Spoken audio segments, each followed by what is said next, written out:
In this video, I am going to show you how to install Drama Player on your Firestick.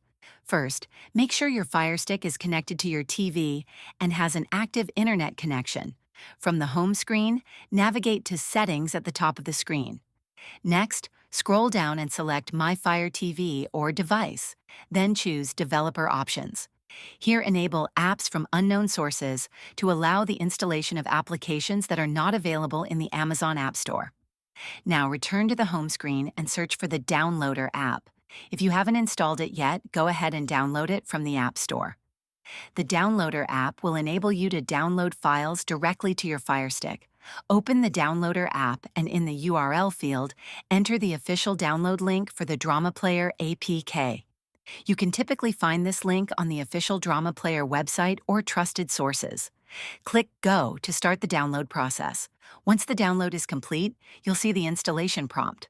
Click Install to begin installing Drama Player on your Firestick. After the installation is finished, you can choose to delete the APK file to save space on your device. Finally, return to the home screen and you should find Drama Player in your apps list.